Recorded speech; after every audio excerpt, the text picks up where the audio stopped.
Hello, my name's Nuala Lucas, and I'm delighted to be with you on third World Day of Regional Anaesthesia and Pain Medicine.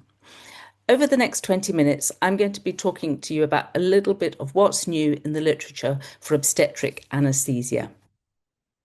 And to try and frame this conversation, I want you to think about a case. Sarah, she's 32 years old, having her first baby. She's got a slightly elevated BMI with mild preeclampsia, and her labour's being induced at term. Unfortunately, she develops some fetal distress and she goes to have a caesarean section. And the areas that I'm going to look at are pain during caesarean section under neoaxial anaesthesia, airway management during obstetric general anaesthesia, obstetric hemorrhage, and post-caesarean section analgesia.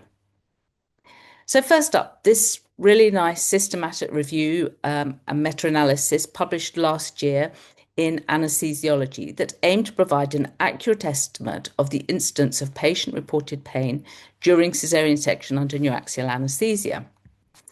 They looked at a huge number of studies over a considerable time period and ultimately included 34 manuscripts from 20 different countries. Now, before I talk to you about the results, I just want you to think for a moment about what you might estimate the incidence of pain during caesarean section when you do a spinal or top-up and epidural. And the reason I say that is that I was surprised about the results. These authors found that there was a pooled incidence of patient-reported pain of around 17%, so about 1 in 5 women. For spinal anaesthesia alone, it was a bit lower, around 1 in 7, and for epidural top-ups, it was quite a bit higher, around 1 in 3. Now, this systematic review did suffer from the usual problems of systematic reviews, significant heterogeneity.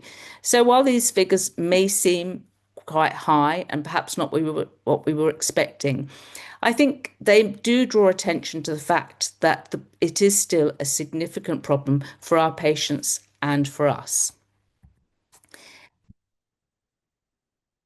Now, before I draw conclusions about this area, I want to consider another very interesting manuscript that was also published last year. And this paper aimed to look at whether patient anaesthetist interactions, including unconscious attitudes, influence the way we manage intraoperative pain with IV analgesics or anxiolytics. What they did was a prospective observational study, 502 patient anaesthetist pairs. The patients all received a fairly standard spinal anaesthetic with local anaesthetic and opioid, and the block was tested in the fairly usual way. Anaesthetists were then able to give adjuvant analgesics or anxiolytics according to their own preference if the patient experienced pain. There was no specific written protocols to guide what they did in this scenario. And how they assessed the patient anesthesiologist interactions was by using custom transference and counter-transference questionnaires. So a counter-transference questionnaire assesses the clinician's emotional response to the patient. I felt close, attached to this patient. I felt protective. I liked the patient. And the transference questionnaire assessed the patient's feelings and expectations projected onto the clinician. I felt the anaesthetist understood me, cared about me. I trusted them.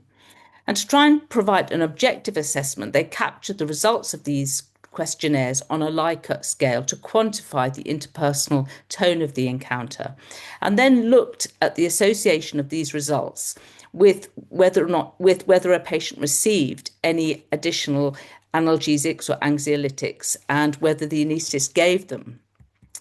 So what did they find? Well, perhaps consistent with the findings of the previous systematic review I mentioned, around 10% of women reported intraoperative pain. 22 received intravenous supplementation of any sort, and perhaps surprisingly, anxiolytics were given 4 times more often than IV analgesics. And remember, an often repeated mantra in this scenario is it's pain, it's not anxiety. There was a lower odds of supplementation when the patient had a higher income or shared a language with the anesthesiologists. And I think perhaps most concerning, anesthesiologists who felt more attached, close to their patients, perhaps liked their patients a bit more, were more likely to give medication. And I think this is probably the most concerning thing, whether you like your patient has an impact perhaps on how you treat them. So pain during caesarean section, what now? Well, I think we need to be honest and provide preoperative information. There are, no matter how good your spinal or your epidural top up, how adept you are, you're using a good dose, there are limitations to our techniques. We block nerve fibers that carry pain, but we do not always block the nerve fibers that carry push and pull and pressure sensations. And remember, if somebody's squeezing your hand very firmly, that's pressure and it can be quite uncomfortable. It's not pain in the same way as a scalpel might be pain, but it's uncomfortable nevertheless. So I think we need to be honest with our patients about the limitations of our techniques, but also reassure them that if they experience pain, tell us and we will treat it.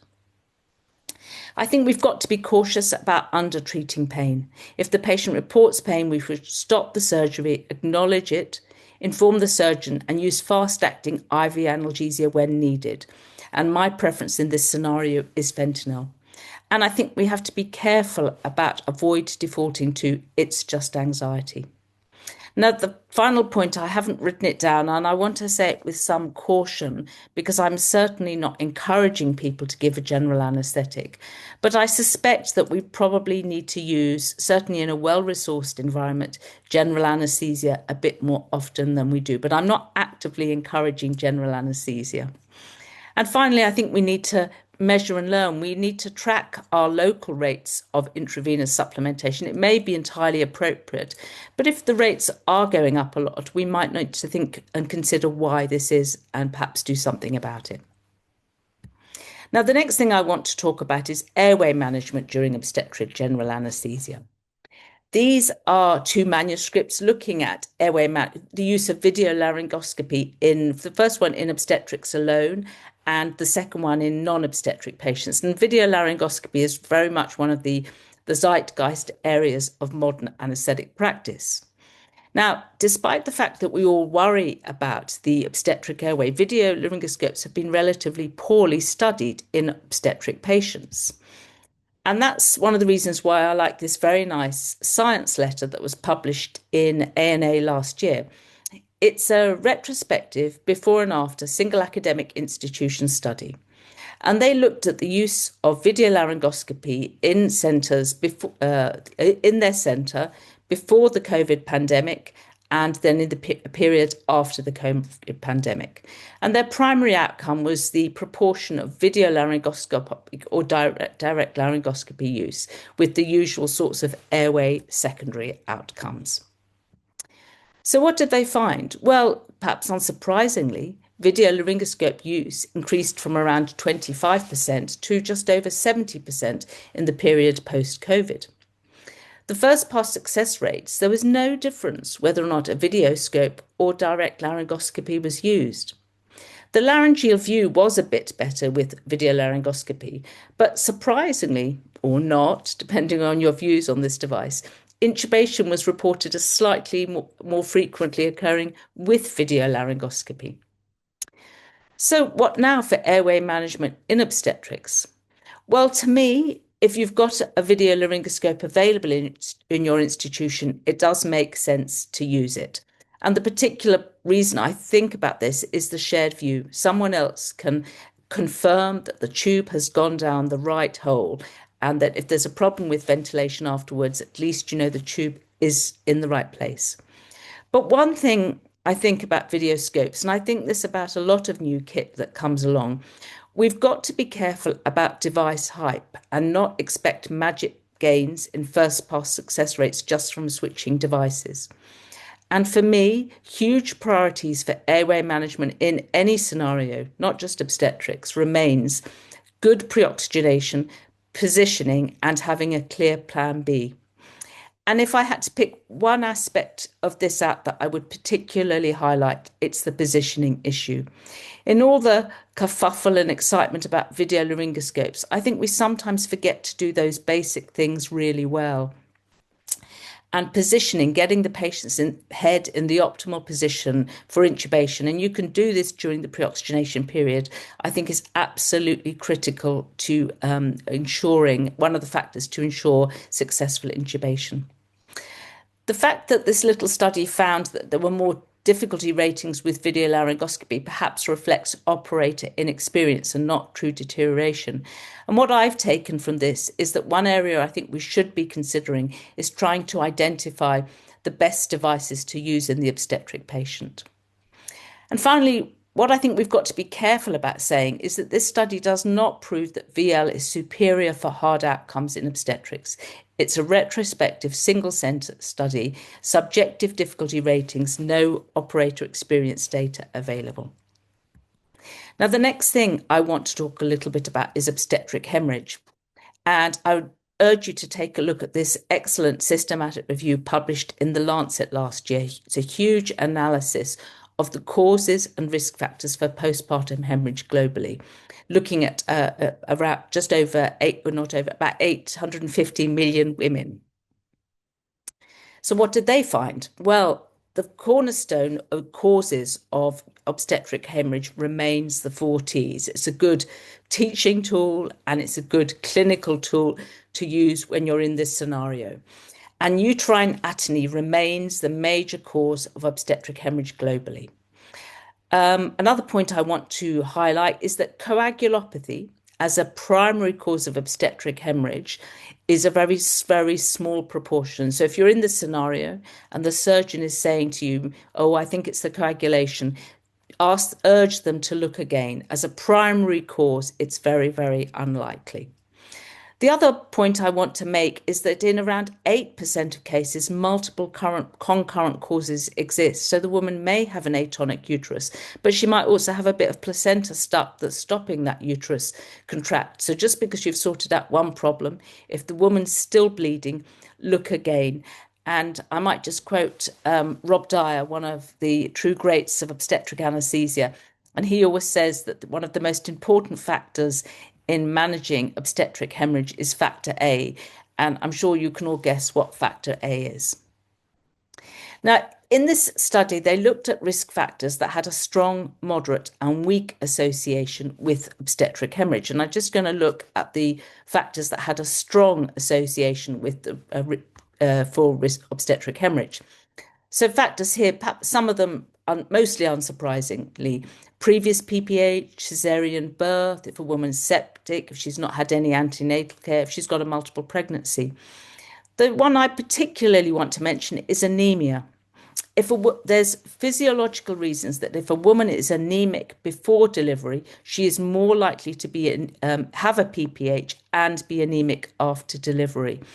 And I think what I've taken from this is that if you meet an anemic woman antenatally, you should really consider what you can do to support the obstetricians, bring that woman's hemoglobin up. And I think intravenous iron preparations are much safer these days, have a much less risk of anaphylactic reactions associated with them. And I think they have an important role. It takes about 7 days for intravenous iron to kick in, but I think we should be using probably a bit more than we do.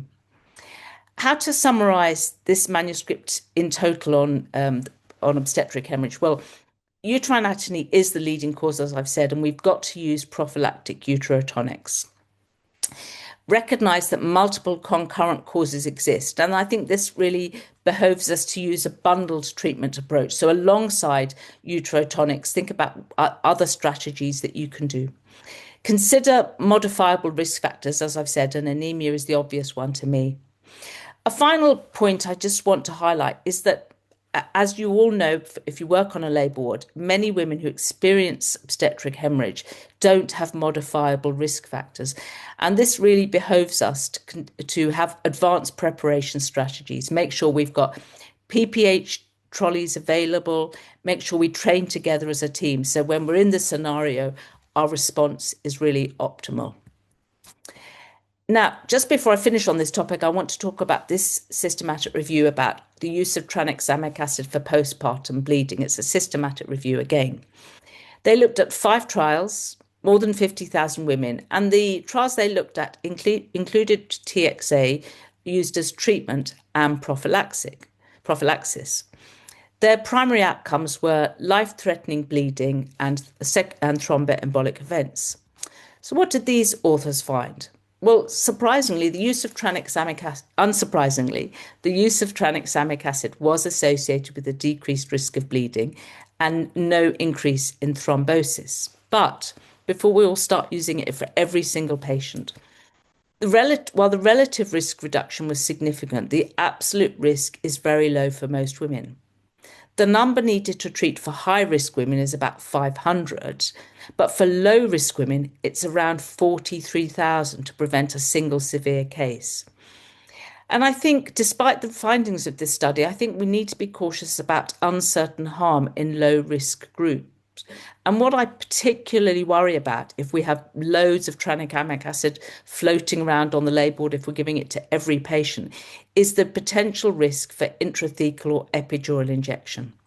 Tranexamic acid is a horribly neurotoxic drug, and if we've got more of it available on the label, I think there is concern that it might end up in the wrong place. So while I firmly believe tranexamic acid has an important supplementary role once hemorrhage is ongoing, I don't believe we should be giving it routinely prophylactically. Now, the last thing I just want to touch on is post-cesarean section analgesia. There continues to be a bit of debate about the optimal dose of intrathecal, preservative-free intrathecal morphine for cesarean section. Now, the first study I've put up here is a prospective non-inferiority trial looking at 50 mics of intrathecal morphine versus 100 mics. These authors found that 50 mics was non-inferior to 100 mics in terms of analgesia and side effects and satisfaction. The second study was a retrospective cohort study looking at 150 mics versus 100 mics. Now, they found that 150 mics was equivalent to 100 mics in terms of the patient's additional post-operative opioid consumption. But with the lower dose, there was a decreased incidence of nausea and pruritus treatment. So for me, I think these studies very clearly demonstrate that 50 to 100 mics of intrathecal morphine combined with paracetamol and nonsteroidals appear appropriate for elective cesarean section. And if you increase the dose above that, you don't get added benefit, but you do get an increased risk of side effects, including nausea and pruritus. For me, I think that using 50 mics of intrathecal morphine really does start to use absolutely tiny volumes of injectate that you're potentially adding to your spinal local anaesthetic. And I tend to stick to using 100 mics. It's 0.1 of a mil of the preparation we have in my hospital, and it's just a little bit easier to draw up and prepare. Now, the very final thing I want to touch on is the use of paracetamol in the antenatal period. And this received quite a lot of attention when some news from the US, Mr. Trump suggested that use of antenatal paracetamol was associated with the development of autism and ADHD in children subsequently. This excellent systematic review and meta-analysis has recently been published just in this month in Lancet O&G Women's Health. What these authors found was that there was no association between prenatal paracetamol exposure and autism, ADHD, intellectual disability in sibling comparison analyses. And these findings were consistent in low risk of bias studies and those with more than 5 years follow-up, supporting current guidance that paracetamol remains appropriate first-line analgesic and antipyretic when used appropriately in pregnancy. And I think we can absolutely refute Mr. Trump's suggestions. So, Sarah's journey. What can we tell her before she embarks on all of this, perhaps? Well, I think let's be honest that pain during cesarean section probably occurs a bit more frequently than we may have previously believed. It's got a slightly higher incidence with epidural top-ups. We've got to get better with our discussions. We've got to be proactive about intraoperative supplementation and honest reassurance. Anesthesia for GA section. VL use has risen sharply. The views you get are better, but outcomes are similar. And I really would emphasize this particularly. Training and planning matter more than any single device. Let's not hype these devices too much. Obstetric hemorrhage, uterine atony is still a leading cause. Use TXA in high-risk women and take care when it's around the labour ward. If it's given intrathecally or epidurally inadvertently, the result is almost universally fatal. Post-caesarean section analgesia, intrathecal morphine, 50 to 100 mics is effective. Higher doses increase side effects without extra benefit. Thanks so much for listening and enjoy your day.